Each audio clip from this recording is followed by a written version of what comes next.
नमस्ते बच्चों। आज हम किरातार्जुनीयम का 23वां श्लोक पढ़ेंगे।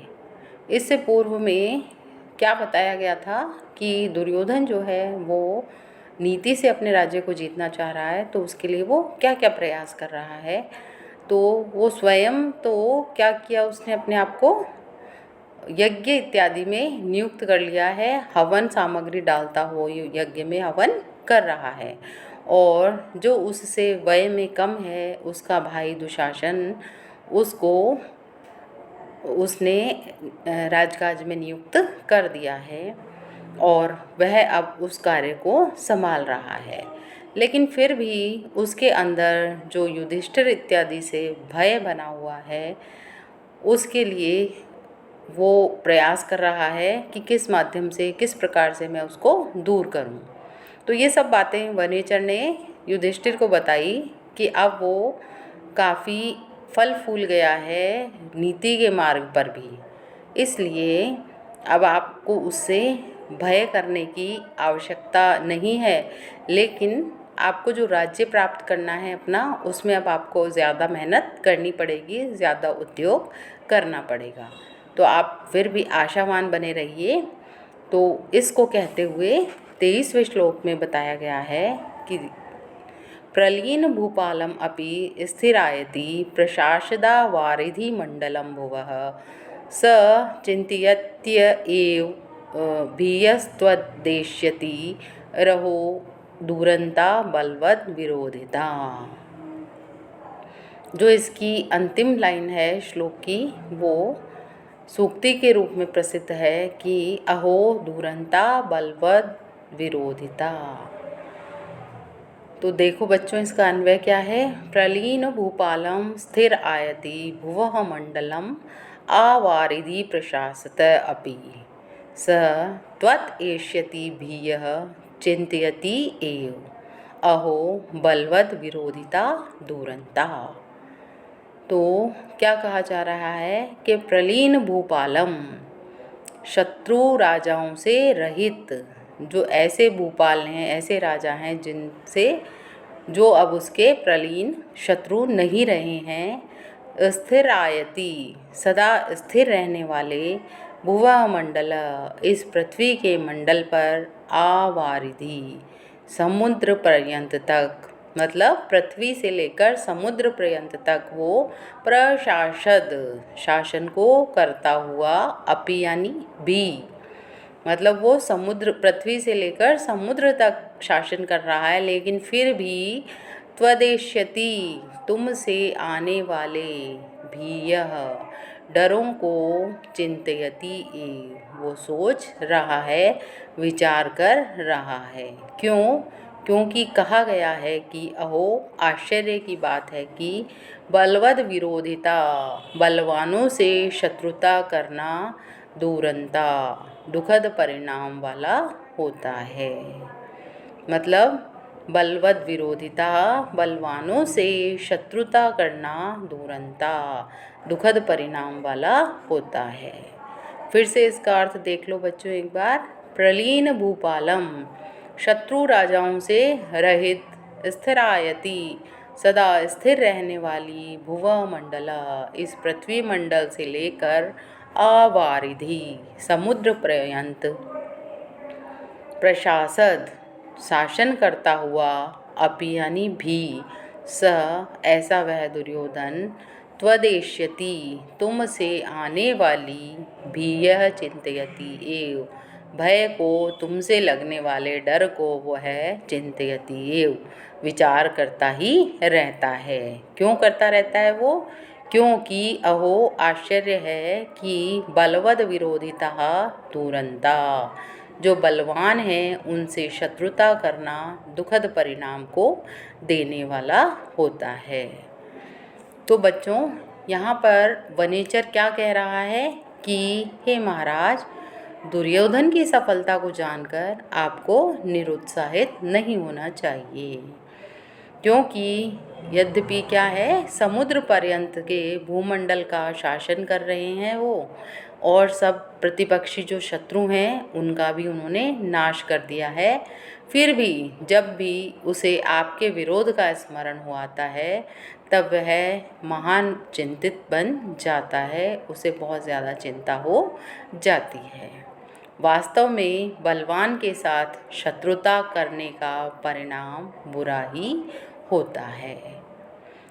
तो गुप्तचर किरात ने पूर्व पद्यों में दुर्योधन के द्वारा लोकप्रिय बनने के लिए किए जा रहे प्रयासों का वर्णन किया है। मैंने बताया ना कि वो क्या क्या कर रहा है, यज्ञ में हवन सामग्री डाल रहा है, उसने अपने से कम आयु के व्यक्ति को नियुक्त कर दिया है राजकाज को चलाने के लिए। तो इस प्रकार के कार्य वो कर रहा है। दुर्योधन का विशाल जनपद पर अधिकार हो गया है, फिर भी वह पांडवों की ओर से भविष्य में आने वाली विपत्ति की बात को सोचकर डरा करता है। इस सूचना के द्वारा किरात युधिष्ठिर को उसके शौर्य भावी विजय का एहसास करा रहा है।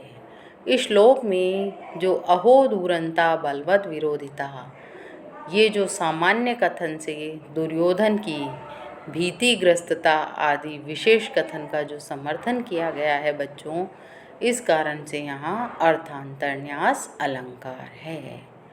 कौन से अलंकार का प्रयोग हुआ है यहाँ? अर्थांतरन्यास का।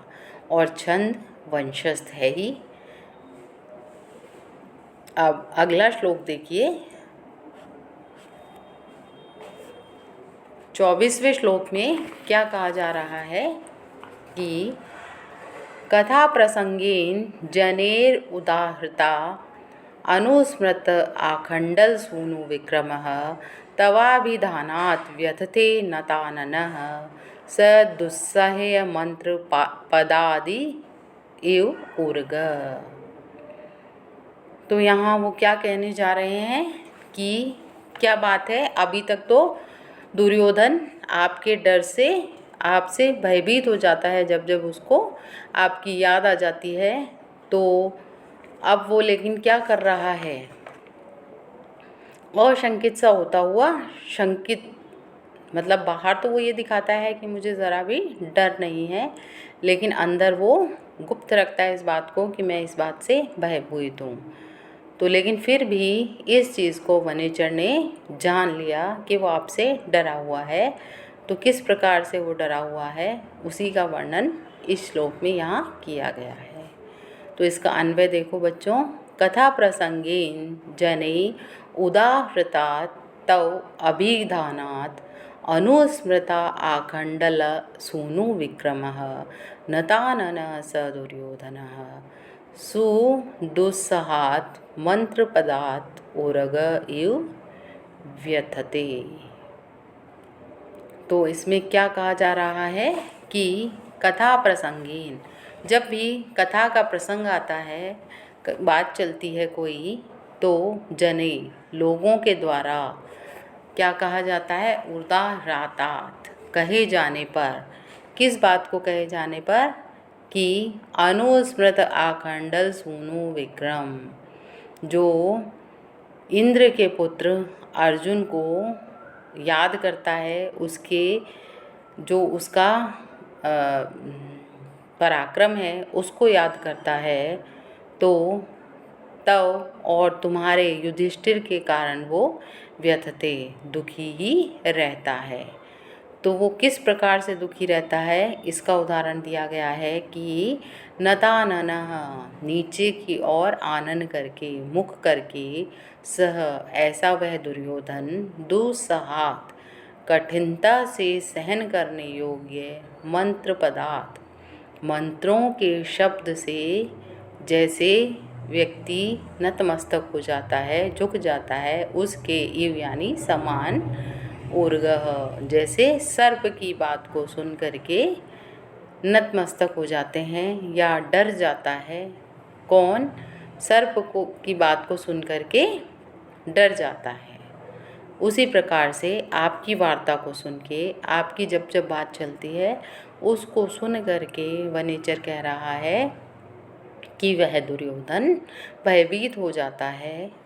तो बच्चों यहाँ इस श्लोक में क्या कहा गया है कि कथा प्रसंगेन, जब जब कभी बातचीत चलती है, कथा का प्रसंग चलता है या बात होती है, तो लोगों के द्वारा उदाहृता कहने से, क्या कहने से कि अनुस्मृता आखंडल सूनु विक्रमः, इंद्र के पुत्र अर्जुन के पराक्रम को याद करने वाला, तब और तुम्हारे युधिष्ठिर के व्यथते कारण वो दुखी होता है।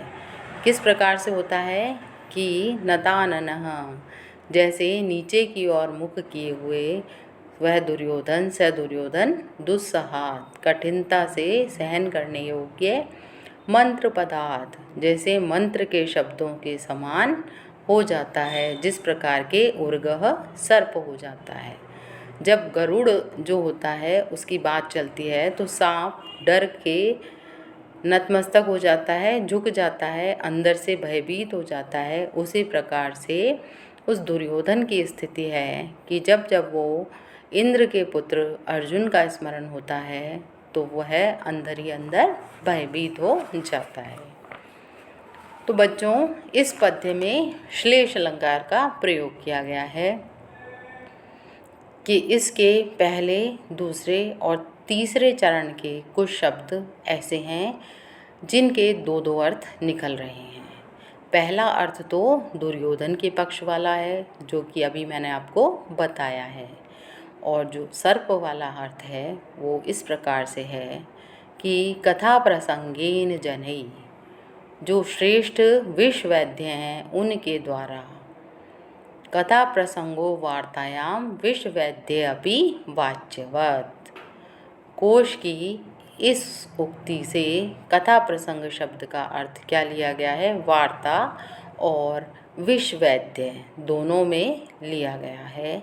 विश्ववैद्य कौन होते हैं बच्चों? जो झाड़ फूँक करने वाले होते हैं उनको विश्ववैद्य कहा जाता है, और जो अपनी मंत्र शक्ति से सांप, बिच्छू इत्यादि के द्वारा काटे गए व्यक्ति का जहर उतार देते हैं।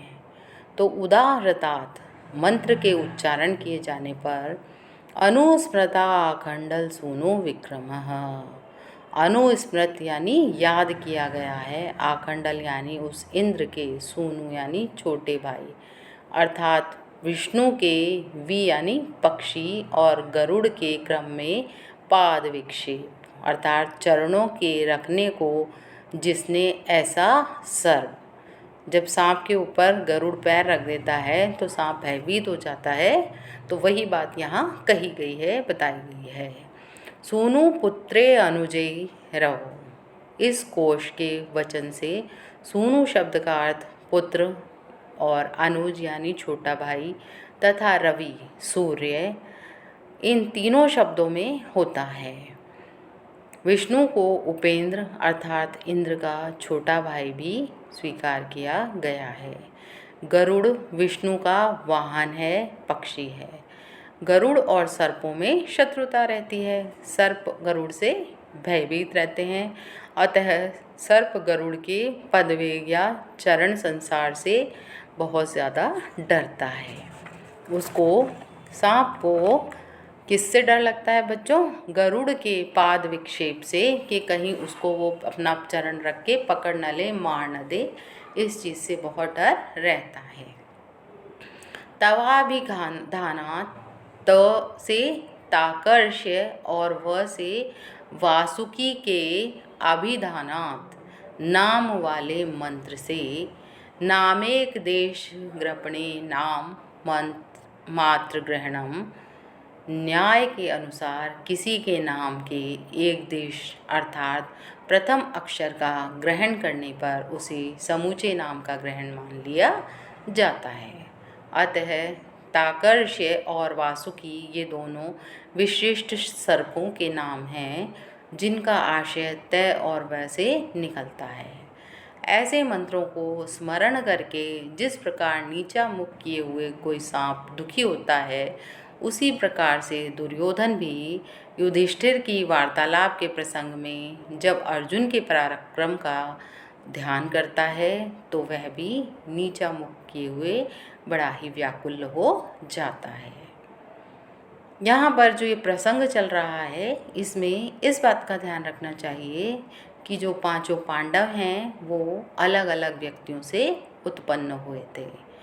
तो वो किस किस से उत्पन्न हुए थे ये मैं आपको बता दूं। युधिष्ठिर है जो, वो धर्म से, और अर्जुन इंद्र से, भीम वायु से, तथा नकुल और सहदेव देवताओं के वैद्य जो हैं अश्विनी कुमार, उनसे उत्पन्न हुए थे। ये अश्विनों अर्थात जो दो जुड़वां भाई हैं, युगल हैं। अतः पांडवों में जो अंतिम दो छोटे भाई हैं वो भी नकुल और सहदेव जुड़वां हैं। तो बच्चों, आज ये दो श्लोक हमने पढ़े हैं, 23वां और 24वां। आशा करती हूँ कि आपको ये समझ में आए होंगे, और इसी के साथ मैं अब अगली कक्षा में आगे के श्लोक से प्रारंभ करूँगी।